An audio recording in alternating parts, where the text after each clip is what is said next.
Dynasty Strategies breakout session here.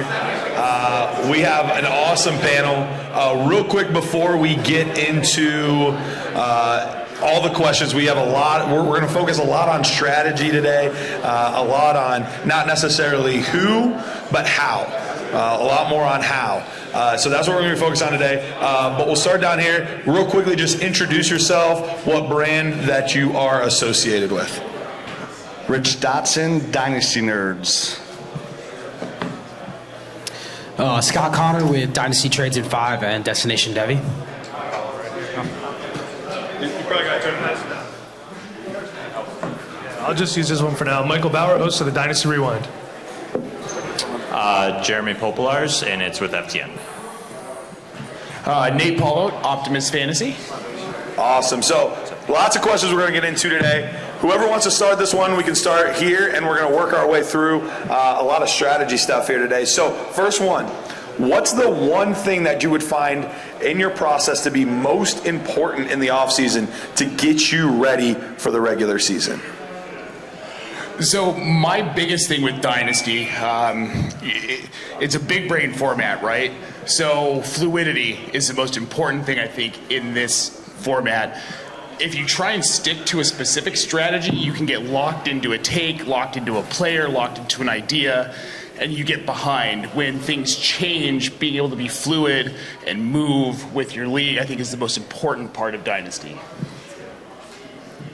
I would probably say with me, it's kind of, something that we talk about, Jeff talks about with FTN, like removing that fanhood behind it. Everybody loves your home-based team, and you want to paint pretty pictures for everybody, but ultimately some of that stuff isn't there. You have to have like that backbone of knowing like what offenses do, what defenses do, and kind of having, is it a possible outcome? We can paint a pretty picture, like I said, for anybody, so having that realism and that kind of ability to separate yourself, and much like Nate said, having that fluidity, read the market, move the market, and kind of make sure you build a roster that's complete,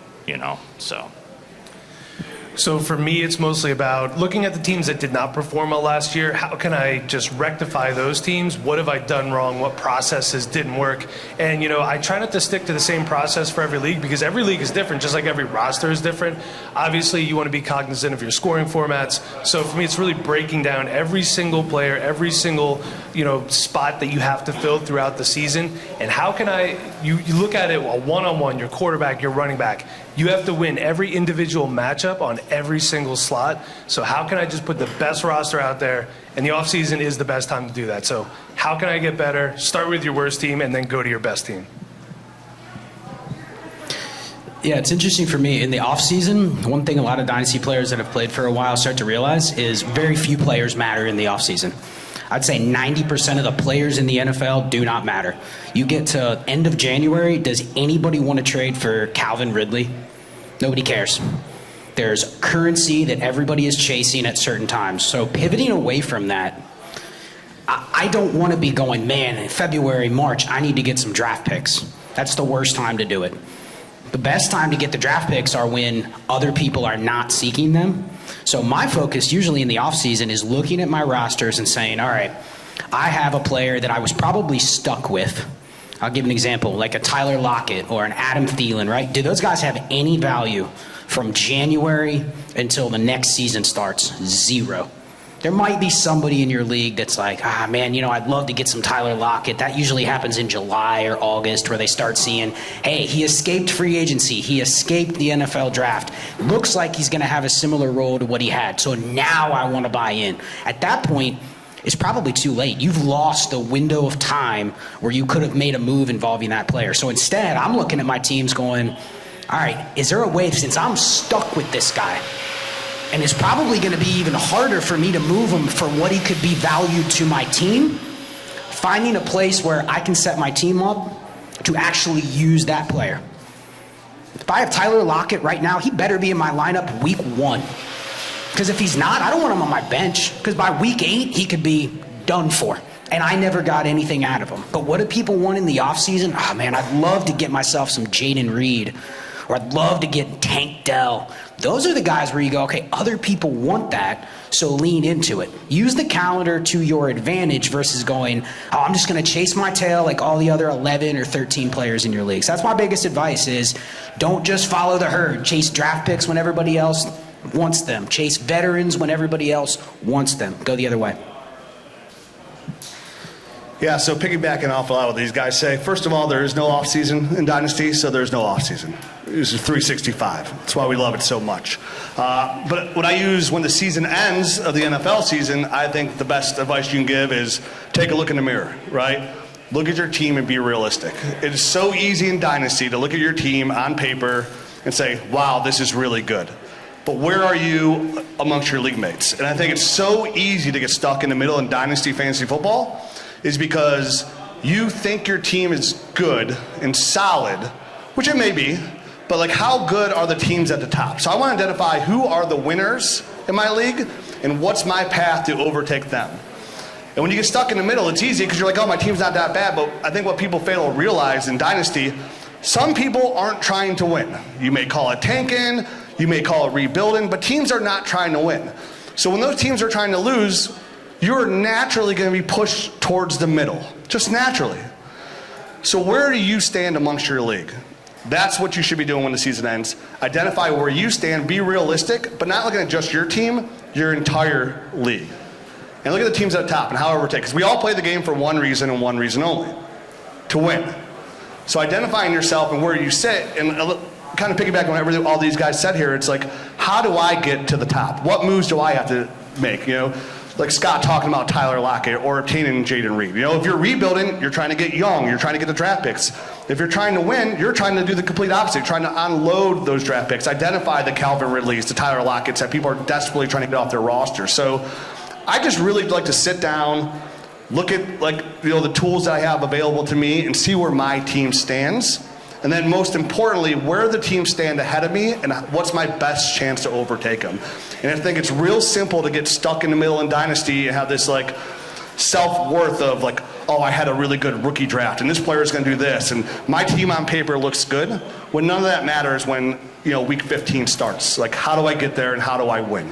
And that's how what you have to do. And it starts in February. It starts with your rookie preparation. It starts with the summertime. It starts by pushing trades out that might even seem ridiculous to hope to get just a counter back, hopefully. Anything you can do to improve your team, because the most active Dynasty players are going to be the rewarded the most because they're making the most moves. If you stay stagnant in the offseason, that means you're not moving. That's what stagnant means. You're going to get passed up. So do you want to be a mover? Do you want to be a winner? Or do you just want to be stuck in the middle and say my team looks good on paper and I have 3 first-round picks next year and they're going to help me win? So you got to start there. It's all on a path of how do I win my league? Because that's why I play. I want to win. I don't care. I say on my podcast all the time, you're not telling your grandkids about coming in second place. They're going to be proud of you. They might still hug you and tell you love you, but if you tell them you're a Dynasty fantasy football champion, they're going to love you a little bit more. A little bit more. All right. Well, one of the things we're starting to see in Dynasty, because if you're here, you love Dynasty Fantasy Football. It's the best platform. It's the best way to play. But what I want to hear from you guys is, are there benefits to playing other formats as well?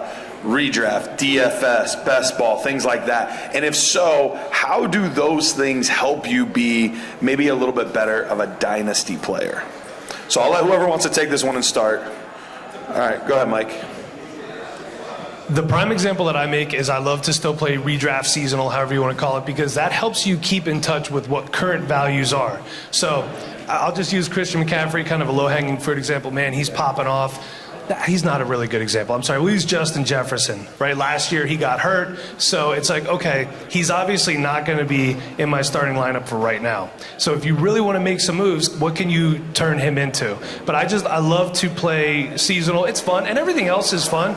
Scott's doing a draft right now, I think on Underdog. I can't really quite tell. Need to get these checked again. But everything's fun. I love seasonal because, like I said, it's all about values for me because people still care. A lot of times people in a Dynasty League, once they get into the season, they play it like it's redraft. Sometimes you hear people going all in. I'm going all in. I'm selling everything. If you're playing in redraft, you can understand the values, and it helps you trade better. What's that, folks? Yeah, I'd agree with what Mike said. I think redraft is probably you are pretty smart. I would say that. I would say that that's probably your easiest correlation, but I think DFS also can kind of help you, because ultimately, like Mike said, once you're in Dynasty, and you can say there's off-season, not off-season, but once you're in season and football's playing, we're still playing redraft. The nice thing with Dynasty is you have extra assets to use in a trade market, so you're not worrying about player-for-player trades like you do in redraft, but you're still valuing and you're going with the market values of players, but you're still trying to win each week. You're still hitting a waiver wire. Yes, it's a little bit bleaker than redraft, but there's still a waiver wire. You're still trying to play that and try to win and get there, because a lot of my Dynasty teams that have won championships were like a 5 or 6 seed that I got in. I had the right guys at the right time, and that's what works. You can build this perfect roster in the offseason. It looks beautiful on paper, and then something happens. It derails you, So that being able to play the redraft and follow the teams and know, like, hey, this guy's still on that waiver wire, but, like, he's going to be the next guy up in this offense, and I can go ahead and grab him quick and stash him there. So you're still playing that redraft mindset in season, and then you're kind of just helps you that way, and then the DFS stuff or anything like that can kind of help you with start-sit stuff, because you're still doing all of that as well. Dynasty rosters are deep, and you're still trying to navigate a start-sit a little bit more than redraft because you do have so many players. So I think that there's assets to both of it and multiple platforms. So I'd probably say redraft and DFS are probably the two that I would take the most from. Yeah, it's an interesting question, because one thing that I've become very, very big on, anyone that's listened to me or listened to my content, is understanding the optimal for your league. A lot of people play redraft, best ball, etc. But when it comes to Dynasty, I would venture to say most people in here that are playing in Dynasty are playing in lineup Dynasty leagues. There's probably somewhere between 9 to 11 starters in your league, and then the benches are 24 to 30 man benches, rosters, etc. That becomes very defined. Now, you may play in some that are deeper, you may play in some that are shallower, some that are best ball, different formats. It varies. But once you've kind of found that optimal, the biggest thing for me is I don't want to have to make a lot of decisions during the season, meaning understanding where are the cutoffs at each position. So, for instance, you look at, and we're big at Destination Devy looking at WAR, or wins above replacement, understanding where the flat lines are at every position. You get to a certain range of receivers, they're just flat. So what you probably want to do is not hold too much of your excess value in, I have 6 of the similar type of receivers on my bench, and I only can put 1 or 2 in my lineup.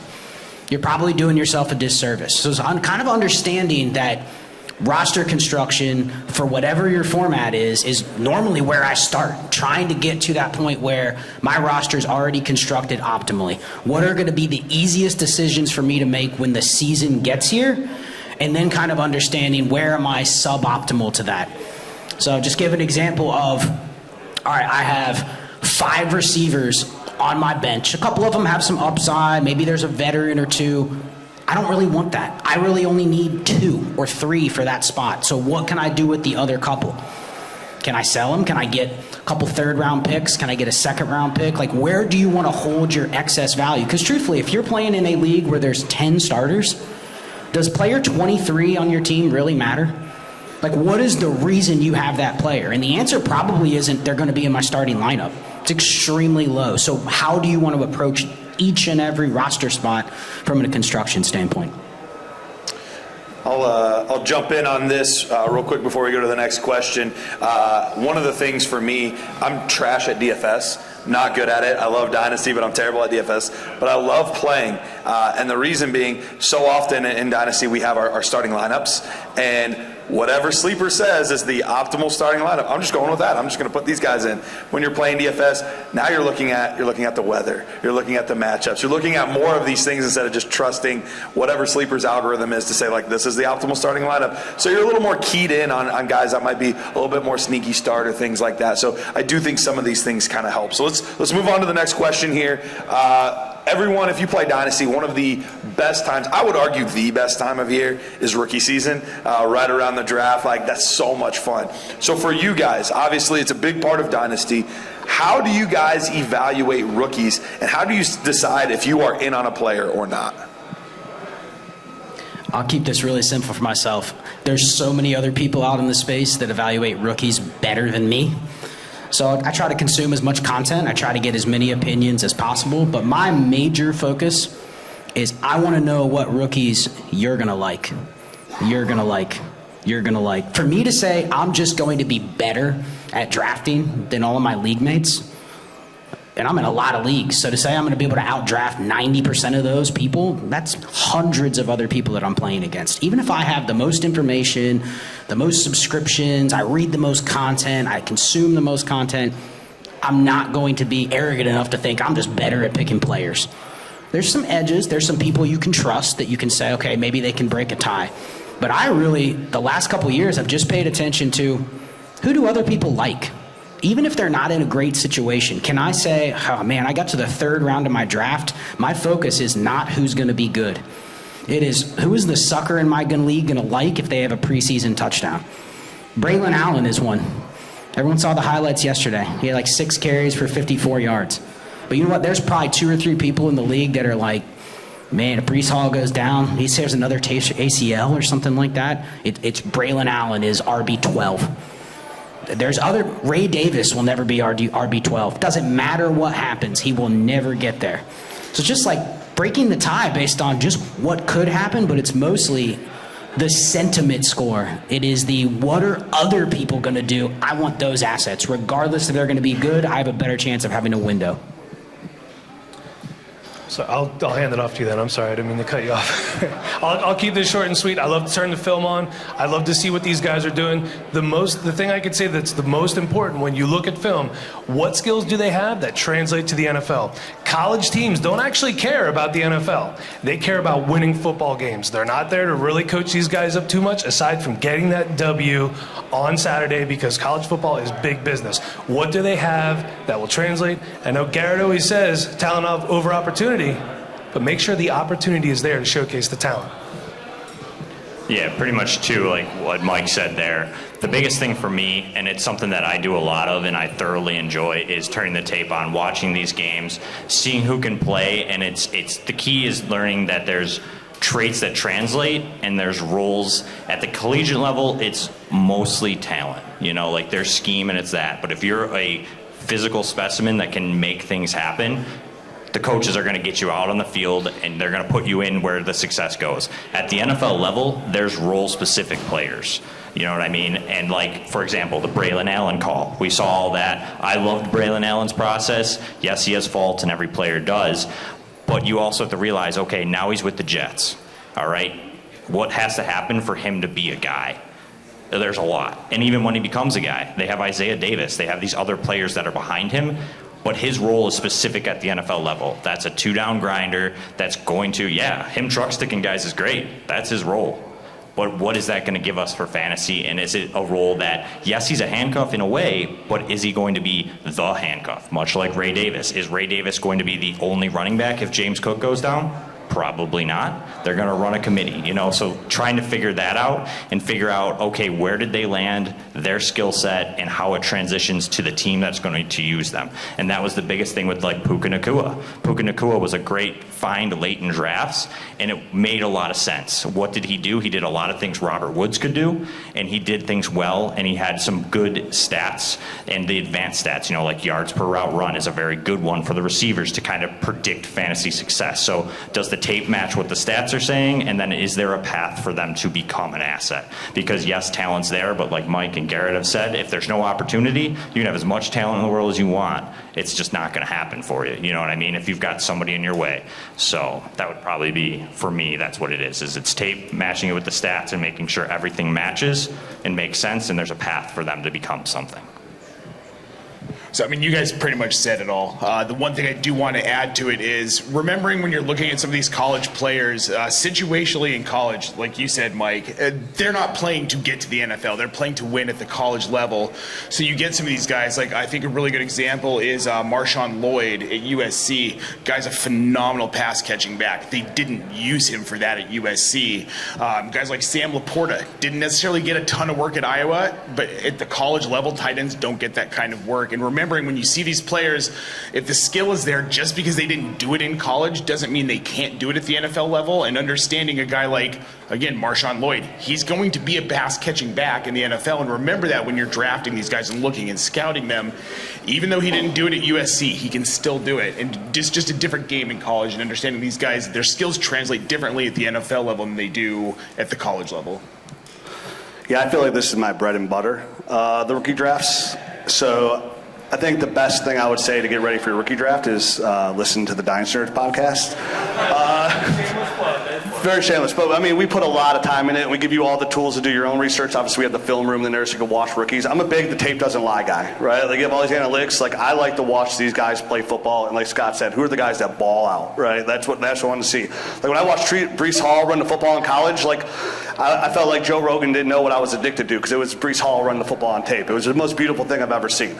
It made an easy rookie pick. So, like Scott said, using the right tools. Like he says, am I going to go in arrogant? I go in very arrogantly to my rookie drafts because I put months upon months in with my partners on the podcast of watching tape and breaking it down and coming up with formulas and providing our listeners and users with the correct information to identify these rookie prospects. And we feel comfortable with what we do is because we track everything we do. Like it's easy to come out and say, oh, I was right about this or right about that, but like we track and keep it on our website of what we talk about with these rookies. Our nerd score has been shown to prove it outproduces draft capital, right? So like our rookie scores outproduce what NFL GMs are doing. So for rookie drafts, like which is the core foundation to your success, right? Like that's how it's the cheapest way to get Justin Jefferson. It's the cheapest way to get Breece Hall, right? And what makes the value of the first so expensive and so glorious and so hard to give up because you're always chasing like, I'm going to get that next big player, which I always try to tell people at the same time during the rookie drafts is, listen, there's only 12 running back ones. There's only 12 wide receiver ones. And then what rookie are you drafting that's going to come in and take Justin Jefferson's place? CeeDee Lamb. You can all sit here right now and name probably 8 receivers that are 26 years or younger that's a wide receiver 1.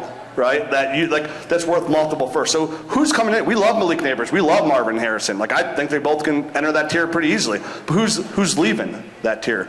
So for me, for these rookies, I want to put in the time. I want to hear what everybody else has to say. Definitely like Scott, because I'm always looking to go left when everybody else is going right. It's the same thing when you look on Twitter, like this guy's a great buy. Well, if everybody's trying to buy this guy, he's not a great buy. He might be a great sell. So Dynasty is also trying to find that right window and the right time to go left where everybody else is going right, because that's where the value is. And you're trying to find value, right? You're willing to pay fair market price, but what's fair market price on a Justin Jefferson? That when it comes to draft picks. Rookies hold a lot of value and they're the core foundation of our teams. But what wins championships is your starting lineup. Goes back to that category as well. So for the rookies is I'm identifying players who are the best players to score fantasy football points. I don't care how good that tight end blocks. I don't care. I don't get points for blocking. I want the guys to go out there and catch footballs. I want Dalton Kincaid. Those are guys I want that are going to go out there. Sometimes we'll see the guys that can't block well, and it's a hindrance, right? Because they're going to be asked to block, and the other guys can go out there and catch football. So I'm trying to find the tools, and mostly for me, what I use is tape. Are the players that are going to score the most points and put that time in and then listen to others that know what they're talking about, because it's hard. Finding a quarterback is hard. NFL GMs get paid millions and millions of dollars to figure this out. I promise you, a couple guys talking on a podcast aren't going to know more about what's going on with that quarterback than an NFL GM. Now, the running backs and receivers, we know a lot more than some of these guys. So it's just putting yourself in the best position with the right tools. And like Scott said, listen to the right people. And I'm not saying I'm necessarily right, but I will say Matt O'Hara is right because that guy knows wide receivers. Matt Harmon knows wide receivers. The right people can put you in the best position to win. And sometimes you're gonna miss. I talk about you all the time in your rookie drafts. Like when I say get ready for your rookie draft, if you're a contender, you should be looking to sell your picks. I know Scott likes to buy picks. I like to sell picks. But we did a study on it where like if you're a fantasy football playoff team, right, which is going to be picked 9 through 12, we did a historical data on that pick. There's literally a 50% chance, 50% that player won't even be rosterable on your team, picks 9 through 12. Not startable, not benchable, rosterable. Doyle Green Beckhams, you know? There's these names that come out here, and you're 3-4 years, they're off your roster. So getting prepared for your rookie draft is not just watching tape, it's also evaluating what can this pick do to make my team better? Because that's what the rookies are there for, right? To make your team better. How can this pick make my team better? And sometimes it's not the pick itself, it's a player that you can get in return. And sometimes it's going to be like a Joe Mixon, right? We said give a first up for Joe Mixon 2 years ago. This is great value, and people are like, he's a 27-year-old running back. I ain't doing this 26. The best seasons Joe Mixon's had of his entire career, the last 3 seasons. Mike Evans, you could have got him for a first-round pick 2 years ago. What's he done every year since? Put up 1,000 yards. Low-end wide receiver 1, high-end wide receiver 2. That's a championship caliber player, right? You want those top 30 players. So sometimes that rookie pick isn't who you're picking, it's who you're training for. And are you a contender? If you're a contender, you don't have time for these rookies to come in. And listen, pick 9 through 12 most likely is not going to come out there. It ain't Puka Nacua because he was a 3rd-round pick. You know, you might get lucky, and don't ever draft on outliers ever, because they're called outliers. So just use your rookie draft to make your team better. Put the time in, see what that pick can do for you, and sometimes it's not the person you're going to draft; it's what you're going to trade it for. Awesome. Awesome. All right, let's go, Nathan. Why don't you start this one off for us, my man? We all know about age cliffs. You know, we've talked about it a lot in Dynasty. We all know about it. Is that something that we need to make sure that we're getting out before these guys get to a certain age, or is this an opportunity to maybe capitalize on? So this is something I'm very passionate about when it comes to Dynasty, because we have this movement of people who they churn their rosters constantly trying to get younger and younger and younger.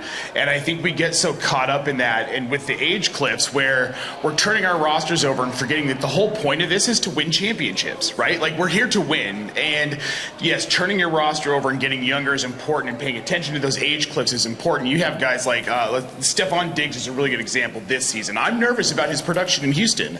He's getting to that age, and we've seen that dip the last 2 seasons. However, as a contender where I have him, I'm going to hold on to Stephon Diggs because, yes, he's at that cliff. There's minimal value, and I'm going to hold on to him because I think there's enough production with him this season. As a contender, I'm not going to churn him for someone younger. There's enough production there where I think I can win. And knowing what the player's value is, and when they're hitting that age cliff and you're trying to turn your roster, should I get rid of this guy? If you're a contender, maybe think twice about moving some of these older guys for youth.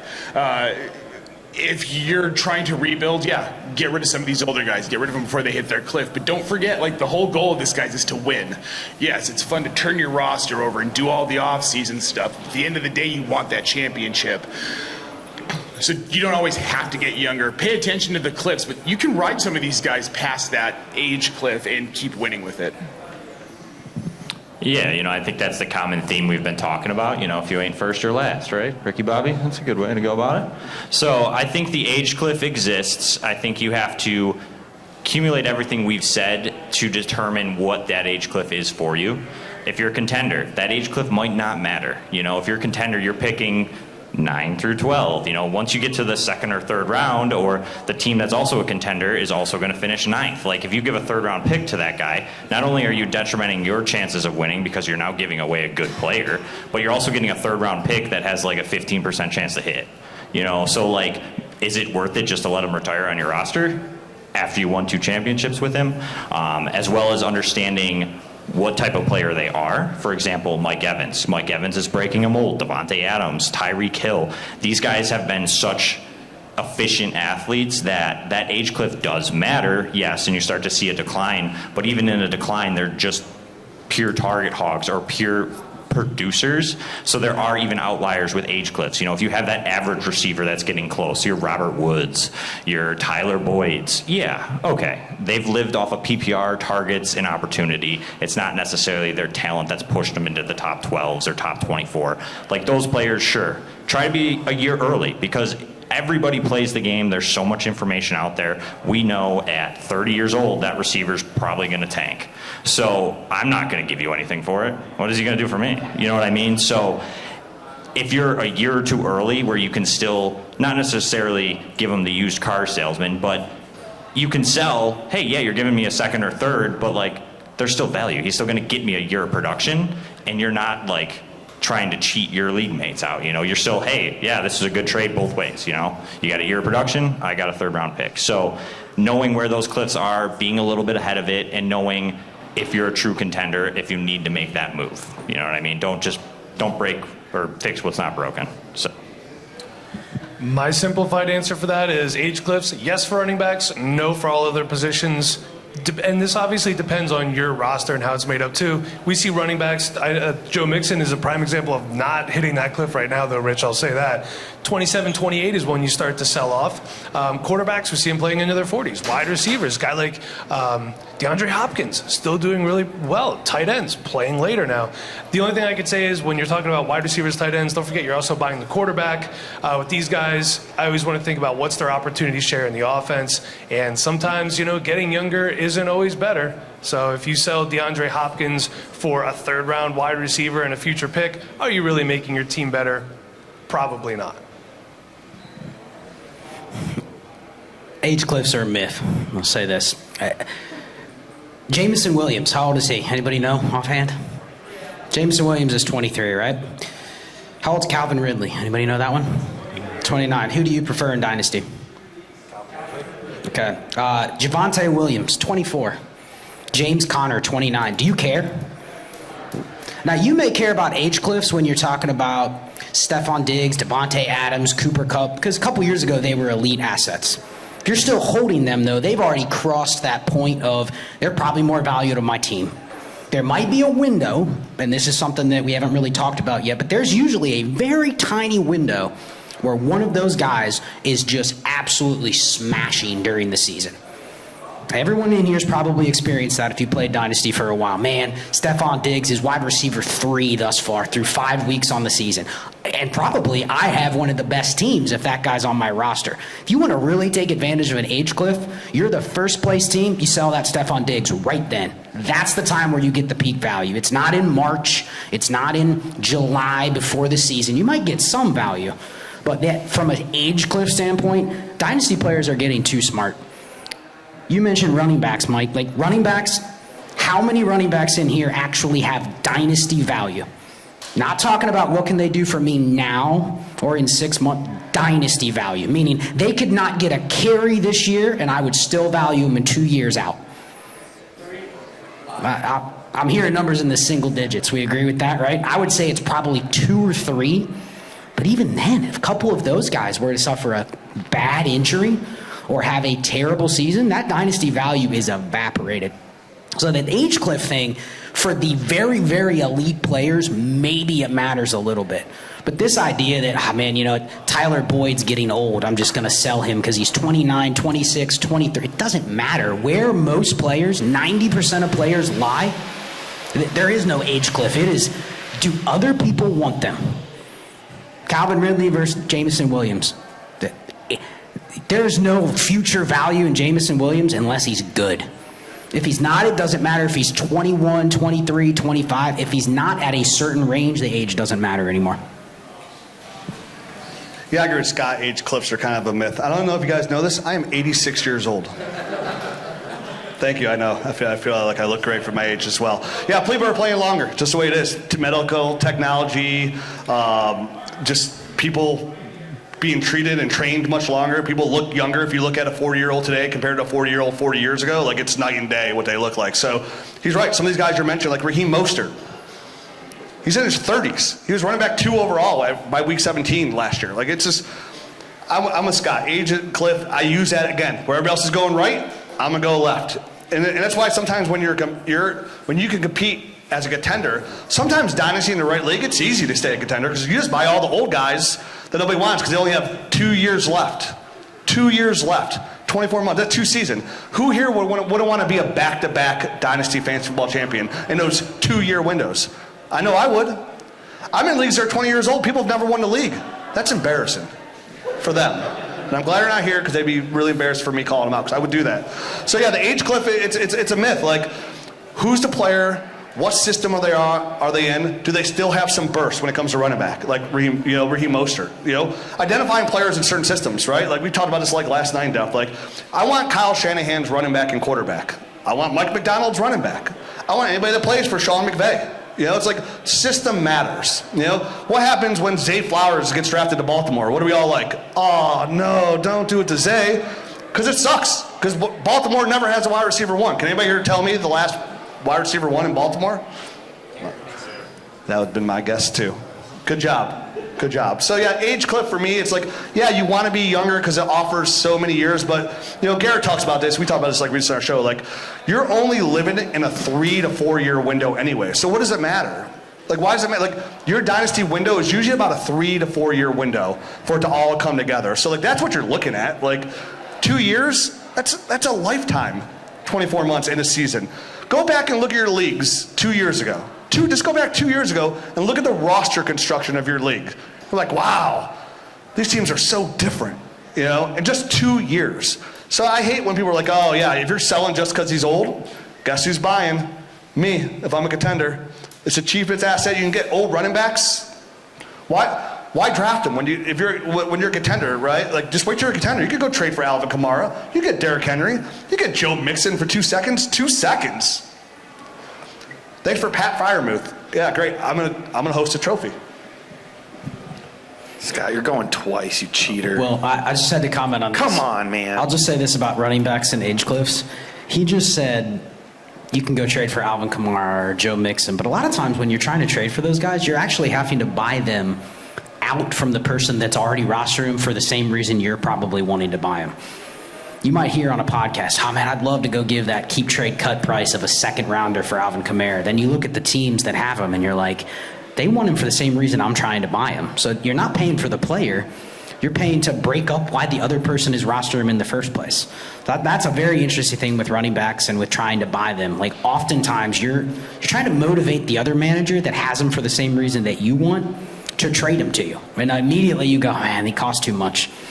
You know, you already have him for a reason. You've held him for 3 years because he's still good, and now you want a first. That's ridiculous. Well, you know, I have him for a reason. You're breaking up what I've already built.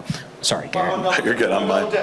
Oh, my One gosh. double dip. Sorry. These Scott's guys. right, because nothing's worse when you see on Twitter and you're like, oh, I gave this up for like Joe Mixon, and people are like, that's a stupid trade. You could have got this guy. Yeah, that guy's not selling that guy because he's a championship contender too. And Scott's right. Like, and that goes back to what we talked about earlier, right? Identifying your team, like where your team is, because the guys that aren't winning are going to sell their old players. The guys who are, you can't get those players. So nothing's worse on Twitter when you see somebody like, oh, I can't believe you gave up a first for this player. Well, like, if I'm trying to win a championship and that's the only player available, that's my option. You know, like, a lot of times it's easy talking a vacuum, but every league is different. Every single dynasty league is different from the scoring format, but more importantly to the owners. I mean, we all have owners that you send them trades and you don't hear back anything, right? Like, it's like, did I send this via Western Union by horse? Like, what is going on here? Like, it's hard. So, like, identifying and knowing your league, which some of the guys talked about as well, is important. And right, it's easy to say, here, go trade for Joe Mixon, but if he's not a contender, you're not trading away Joe Mixon. I'm sorry for double dipping. Mike, if you try to grab this microphone right now, we're going to have words. I want to say they're both. It's called X now, not Twitter, so you're both. All right, here we go. You guys all work for different sites, different places. And everyone out here probably subscribes to one or the other, but what makes your site or your platform or your podcast unique that people should listen? Well, thanks for making me start, guys. I appreciate that. Because, well, we're the newest of all of you guys. We just started Optimus. We've been around. I've been with Razzball, Player Profiler, Fantasy Pros over the last 4 or 5 years.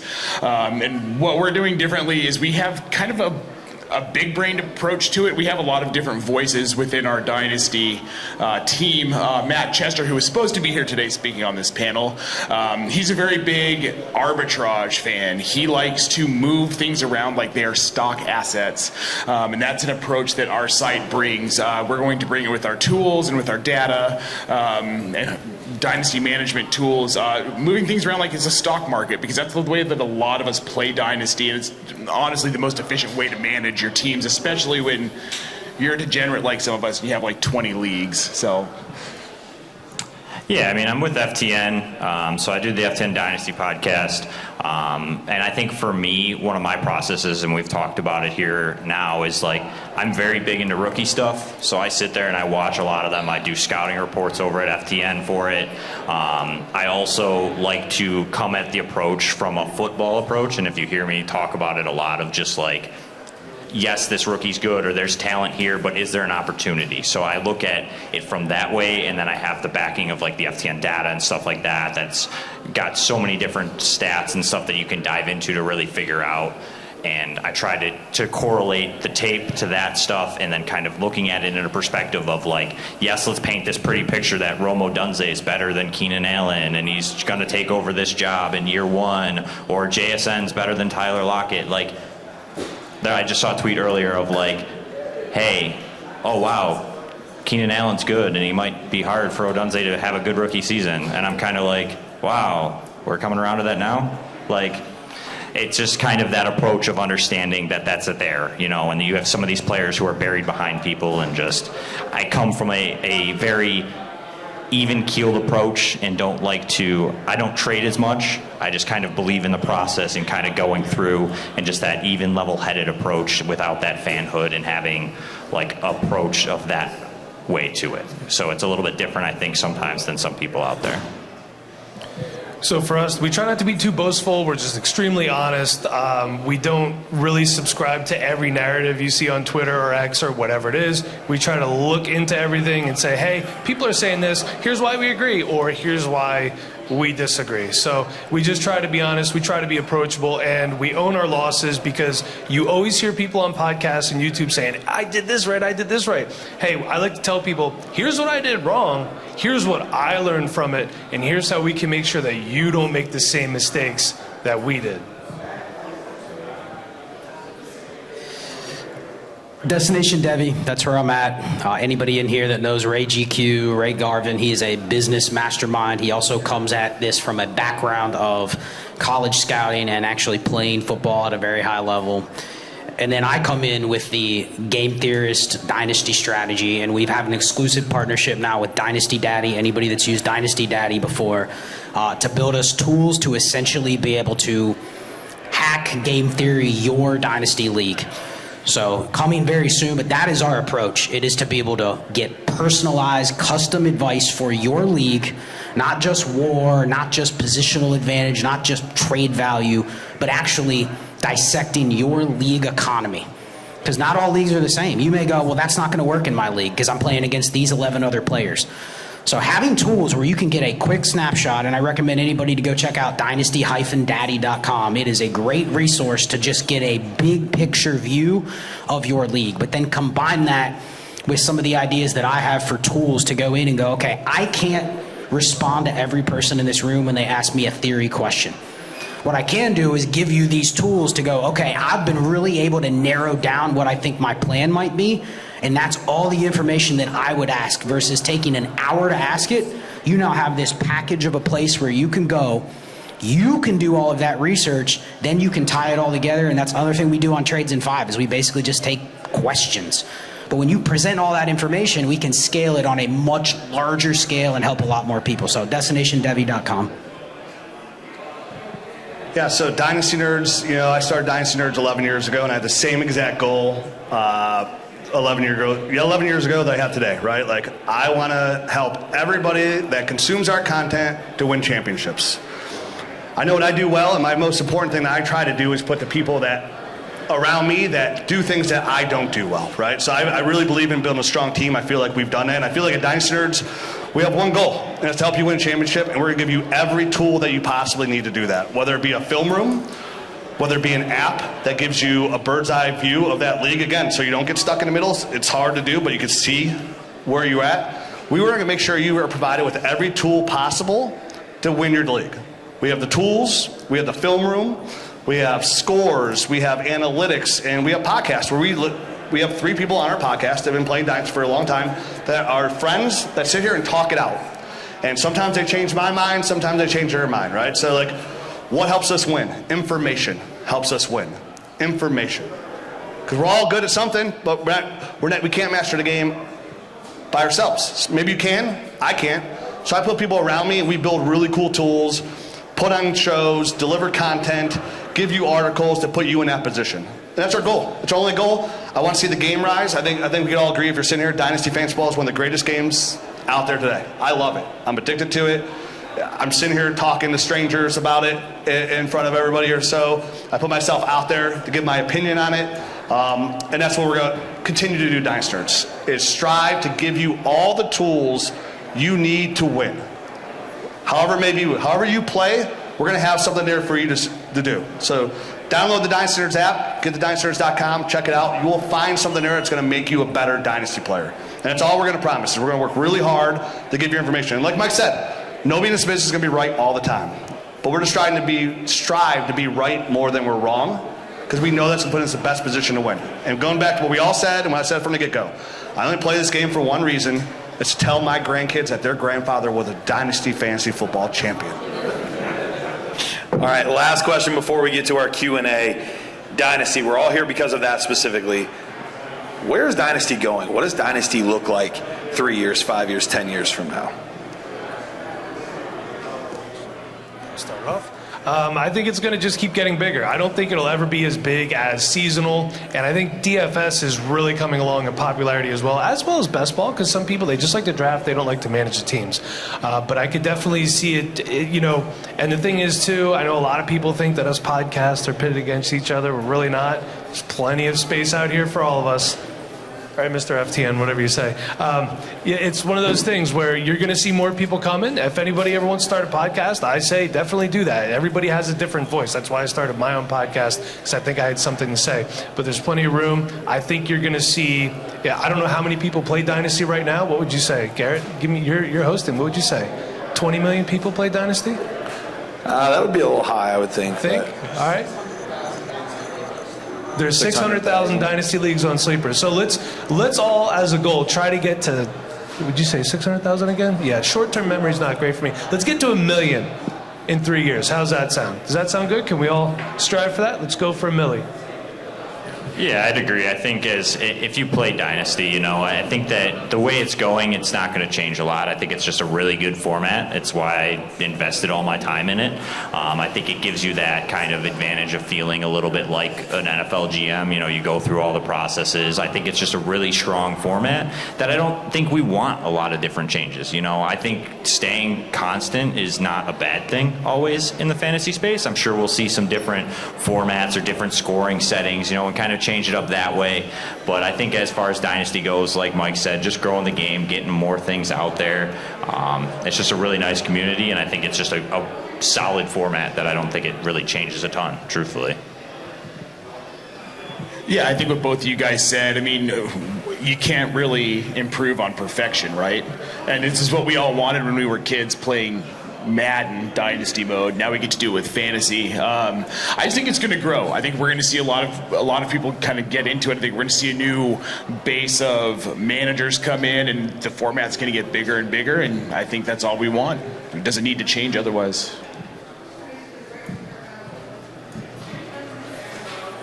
I'll try to keep this short because I could probably talk for 20 minutes on this topic itself. But we have a niche game. This panel has been great. I've been part of this panel, blessed enough to be here. I think this is the 4th year where I've been part of this panel. The turnout is always great. But I think if we're being honest, a lot of people in this room that I see have affiliations with sites. They have stuff that they sell. They have podcasts that they do. But I still think the game is what we know it, Dynasty, that we've largely talked about up here, is a niche game. If it's going to truly scale and grow, there's going to have to be some compromises that come with it. Because there is manual labor work that goes into running a Dynasty League. You need a commish. You need somebody that collects dues. You need a platform that tracks picks, all of that kind of stuff. So are we ever going to get to a point where Dynasty is on the main stage? It is the focus of something like the Fantasy Football Expo? Maybe, maybe not. But I also think there's room for it to grow, but maybe there's some compromises that we make that bring in people that may not want to play in some of the hardcore Dynasty leagues that a lot of people out here today love to play in. At the same time, though, I think what most people are seeking is personalized, custom advice for their league.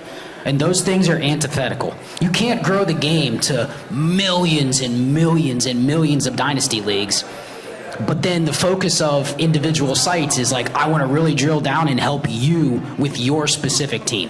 There's only so much time to go around. So just think about what is the compromise that looks like. Is it something like the popularity of Underdog?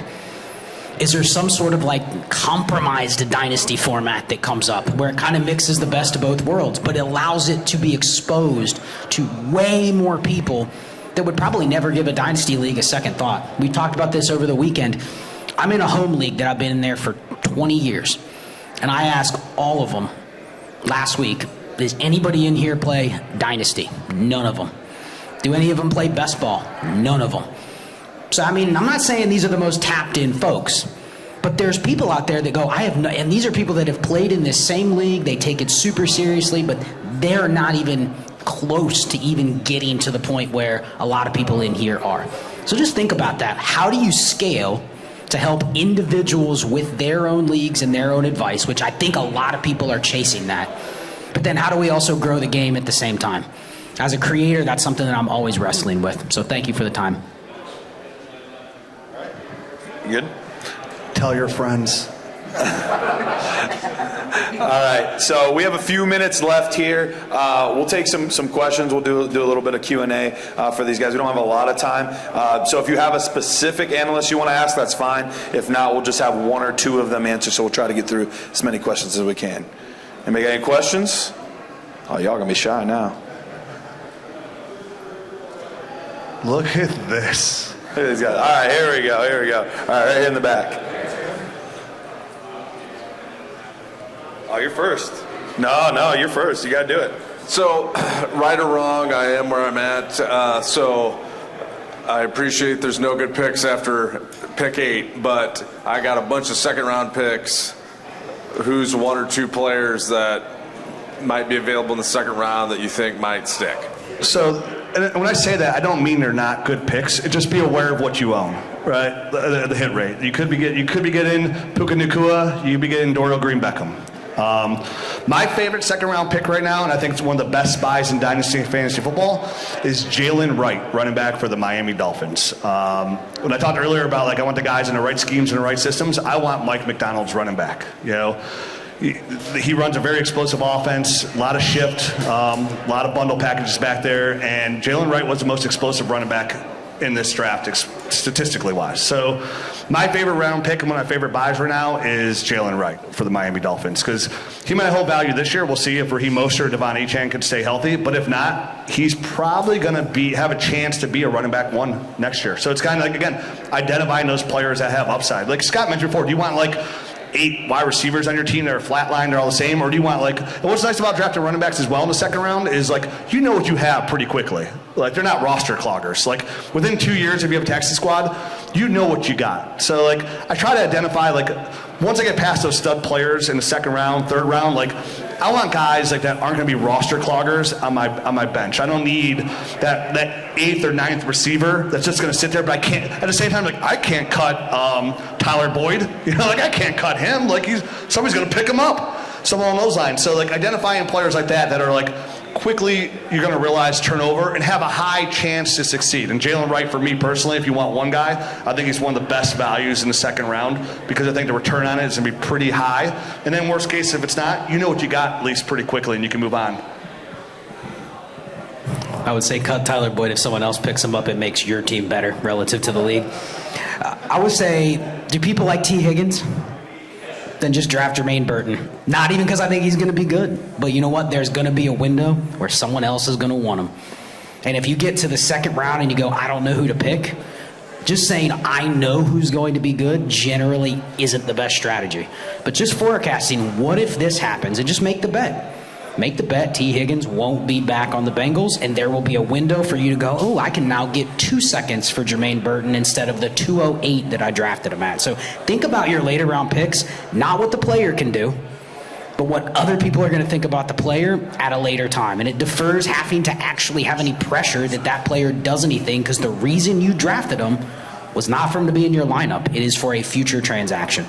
All right, here we go. Nope, only 2. That's all you get. Oh, okay. You're cut off. You get to answer the next one. All right, my man, what do you got? How you guys doing? Was thinking about, Scott, you mentioned about having to have some compromise in order for this game to grow. And one random thought, just wanted to get you guys' thoughts on it, was I know a lot of people All right, one of the things in Dynasty is the rookie draft prep, right? And a lot of people are turned off or just afraid to, say, I'm all in on this guy before they even take a snap. Has anybody ever played in a league where you don't do your rookie draft until a month into the season, or probably even after the season? Like, I've never played in a league like this. I would never want to. I love the prep. Personally, my wife can tell you that. But I think that might take away one of those barriers. And it would be compromised, like you said, because we all are kind of degenerates from this. But I just wanted to know you guys' thoughts on that. I think it's an interesting thought, but I think the struggle with that would be you're compromising your better managers. You know what I'm saying? That's the thing about redraft.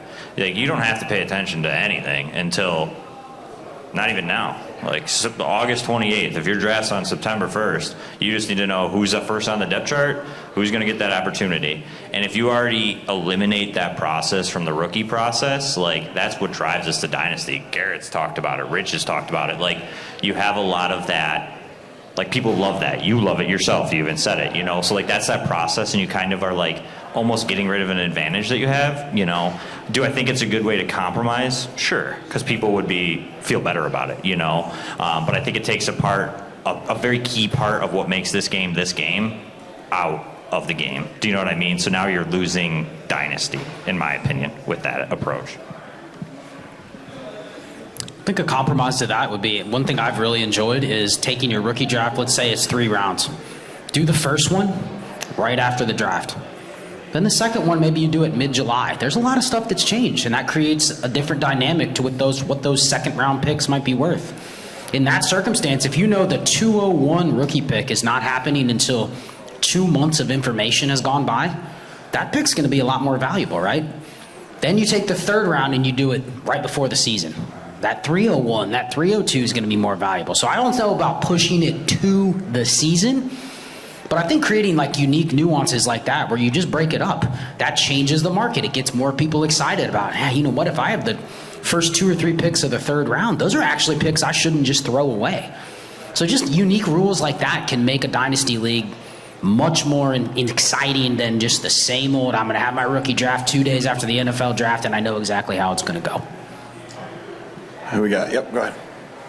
Yeah, can you speak a little bit on what's called artificial dynasty value and like how you can take advantage of that? I assume that's for me. So at Destination Devy, we call it ADV, Artificial Dynasty Value, and it is essentially what I've kind of talked about or hinted through for the entire panel today is other people's perceptions on a player, on an asset. Where may that be unfounded? That's why Ray has been a very big influence on me because he's focusing more on the game itself, a player's role within the team or the offense that they have. Is that creating kind of an artificial confidence in a certain player or a certain situation? So that's really all it is taking advantage of other people's perception on a player, on a situation. Now, you still have to make a bet one way or the other. Hey, I don't really believe in Braylon Allen. Even if he were to get opportunity, I don't believe in it or I don't believe in the situation. But that's ADV, Artificial Dynasty Value, taking advantage of those windows where you may only get a 2 or 3 week window in a player's entire career. Not that other people are thinking he's great or not, but they're actually interested in that player. That's when you want to have the asset. That may be the only window you can ever do a transaction with that player. So it's really kind of keeping a pulse on just what other people think about specific players and playing the game that way, playing them as poker chips. When do I put them in or when do I hold them? All right, guys. Well, this has been the Dynasty panel. Genuinely appreciate you guys coming out, listening to us. Cool part is all of these guys are still going to be hanging out for a little bit. So if you want to show them your roster, ask them a question, they'd be happy to pretend to care for at least a little bit. So appreciate you guys.